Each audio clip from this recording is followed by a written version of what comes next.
And we're kicking off today with Raw, as the show saw the Red Brand build multiple matches towards their upcoming Money in the Bank Premium Live event. During this week's Raw, it was confirmed that Dominik Mysterio will face Cody Rhodes in London after weeks of build, but why exactly is this match happening? According to sources within WWE who reached out, the plan remains for Rhodes to have a third match with Brock Lesnar, but that match was never even considered to be taking place on July 1st. Instead, the plan has always been for a third match between the two to be at SummerSlam, but with Rhodes being a huge name in WWE, the company wanted him on the card for Money in the Bank.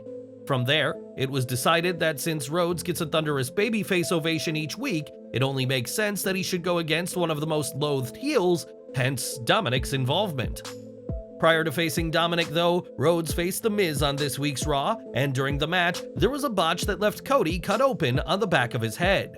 It is believed that being thrown into the ring steps is what resulted in Cody being busted open, a spot he'll be hoping to avoid repeating when he faces Dominik at Money in the Bank. Brock Lesnar is not expected to be present at Money in the Bank, and it has been stated that Rhodes gave insight into who he would choose to face at Money in the Bank.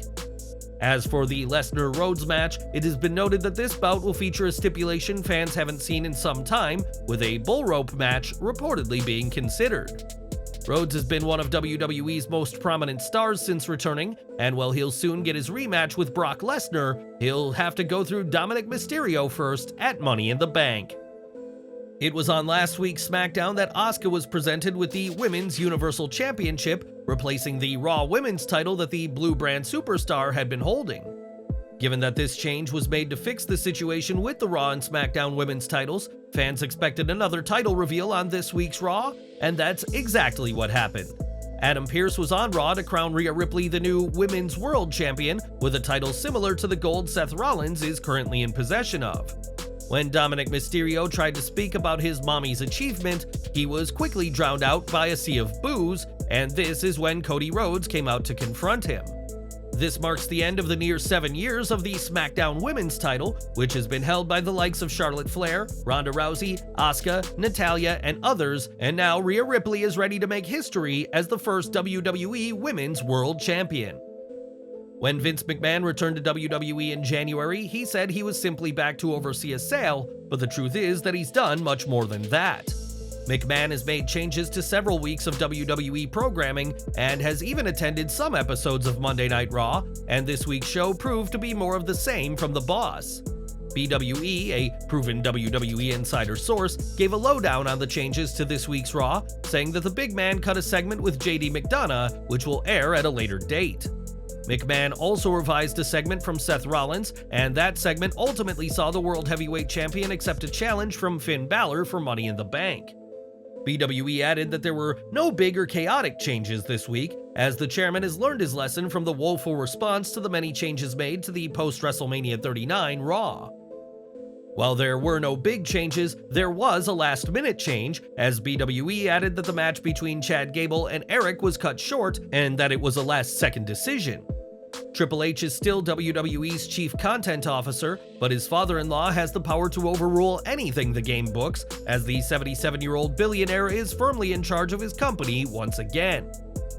Over to AEW now, as the company made headlines today for the wrong reasons after one of its producers, BJ Whitmer, was arrested. Whitmer was arrested by the Boone County Sheriff's Department in Boone County, Kentucky on June 4th and is facing multiple, very serious charges. Whitmer is currently facing charges of strangulation in the first degree and burglary in the second degree, and was assigned a bond amount of $25,000 and is bound to a grand jury. Whitmer was released from custody on June 12th, as indicated by the release comments stating "final release," and in a statement, AEW confirmed that they have parted ways with him. It reads, "BJ Whitmer has been terminated following his arrest on domestic violence charges. While talent and staff are ultimately responsible for their own personal actions, this behavior is intolerable within AEW. AEW has reached out to offer support to those impacted by his behavior." Outside of AEW, BJ Whitmer is best known for his time in Ring of Honor, where he is a 4-time World Tag Team Champion and has worked with AEW since the early days of 2019. As a producer, Whitmer has received credit multiple times for his contributions to the women's division, with Anna Jay being one of the names praising him, but his AEW tenure has now ended. Now Whitmer will have to go through the legal proceedings and could be facing some serious punishments if found guilty, and we'll keep following this case for further updates. Back to WWE, and Drew McIntyre hasn't been seen on TV since WrestleMania, and it's no secret that his contract is coming to an end.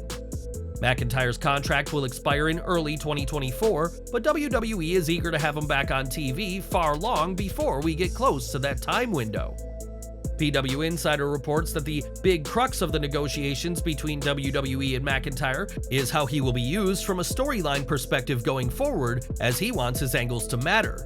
They report, "There has been no update on McIntyre signing a new deal with the company, as his current deal is slated to expire in early 2024.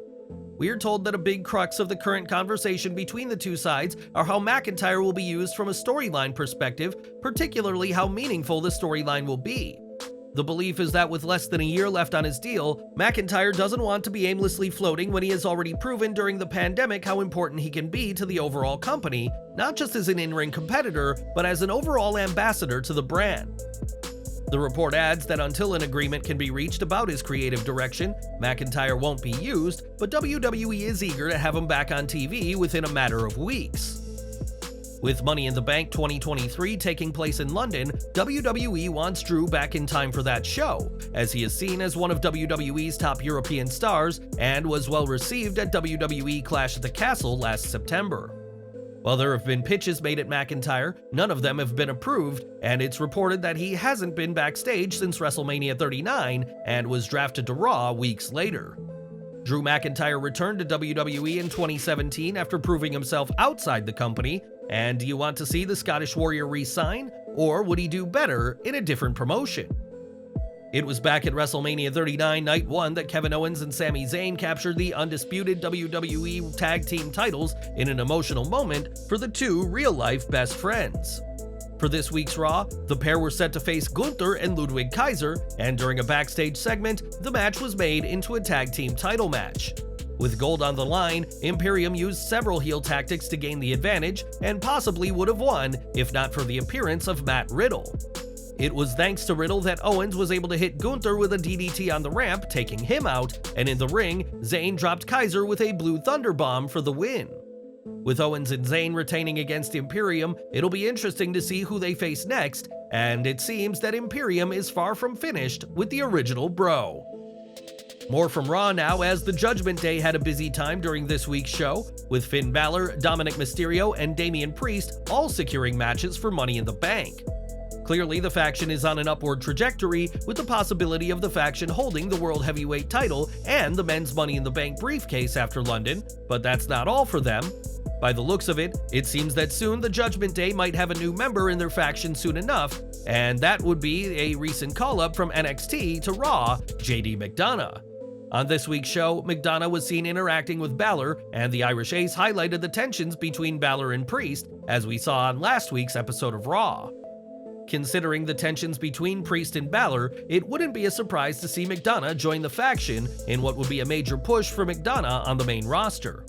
On Raw, Priest again said that he would go it alone in his match, again annoying Finn Balor, and do you expect to see JD McDonough in the faction, possibly replacing Priest? Let us know in the comments. For months, Bray Wyatt hasn't been seen on WWE TV, and there's been a lot of questions as to what his future will look like. Wyatt was removed from WWE's internal roster not long ago, and surprisingly wasn't on Raw, but his presence was felt in a very subtle way. While Corey Graves and Kevin Patrick delivered a piece to the camera, somebody was seen behind them wearing an Uncle Howdy mask, perhaps teasing something coming soon for Bray Wyatt. WWE is known for being careful for what appears behind the commentators, and was this just a young fan expressing their support for Wyatt, or something much more? We'll let you be the judge. On Raw, Shinsuke Nakamura accidentally cost Ricochet his match with Bronson Reed, and though the two smaller superstars would team to deliver a superplex to Reed after the match, tensions were palpable. In a backstage segment, it was clear that Ricochet was ticked off with Nakamura, and with the two set to compete in the men's ladder match at Money in the Bank, it could be a matter of time before we see Ricochet turn heel for the first time in his WWE career. Raw also saw women's action, with Shayna Baszler facing Raquel Rodriguez, and the Queen of Spades was able to win thanks to a unique bit of interference from Ronda Rousey. In the closing moments of the match, Baszler got the roll-up on Raquel, and Rousey gave her tag partner some elevation by planting her foot squarely on the butt of Rodriguez. This extra leverage granted Baszler the win in what was one of the most unique forms of assistance we've seen on Raw in quite some time. We also saw a backstage promo from Undisputed, and despite the faction being heels, the promo was all about the faction showing respect. Given that the match between Undisputed and Cedric Alexander and Shelton Benjamin didn't end up happening last week, Jinder Mahal issued a respectful challenge this week, saying it was done because the Hurt Business alum has shown them respect. It's an interesting take for the team, as often WWE's heels are focused on being disrespectful, so a group that appreciates showing and receiving respect is quite the breath of fresh air on TV.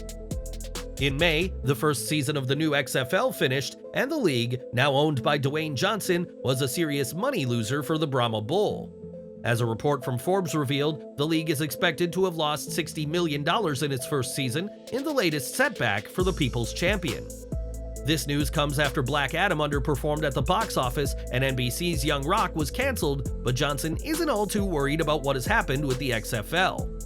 On Twitter, the former WWE champion said he's playing the long game with the XFL and said the league has seen some nice successes as well as losses, and that, like any venture, success takes time. XFL sources who spoke to Forbes disclosed that the league has already received budgeting commitments for its first 4 years, with much of the revenue coming from ESPN. With the league expected to reach a second season, it'll be more successful than both attempts by Vince McMahon, and while the XFL ended its first season in the red, that isn't a worry to The Rock. For some time now, it has been reported that Sting and AEW have been discussing his retirement, with some believing it could be as soon as All Out this August.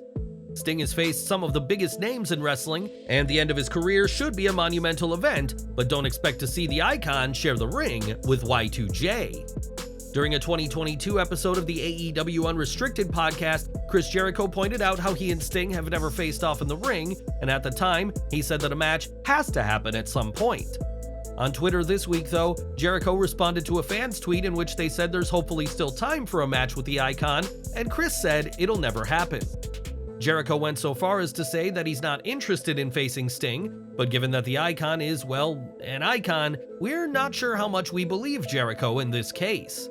Jericho and Sting are two of the most iconic names in the history of wrestling, but Y2J, on the surface, isn't bothered about a match. But is this a match you want to see in an AEW ring? And we're ending with Randy Orton, who has been out of action for over a year due to a severe back injury. There was a time when it appeared Orton's career could be over, though that is no longer believed to be the case, and he could be back sooner rather than later. On social media, BWE shared a GIF with the words "outta nowhere," which many took as a nod to Orton and his impressive use of the RKO. BWE, a proven WWE insider source, added that fans should prep yourself for a comeback shortly, but gave no specifics as to how quickly Orton's return will be. This is the latest report about Orton's return, and it's been reported that Orton's return is on paper, but there's no word on when he'll be back or what plans WWE has in store. The last we saw of Orton in the ring, he was teaming with Matt Riddle, but there's no guarantee that RK Bro will still exist when Randy returns, and we'll hopefully get some answers soon enough.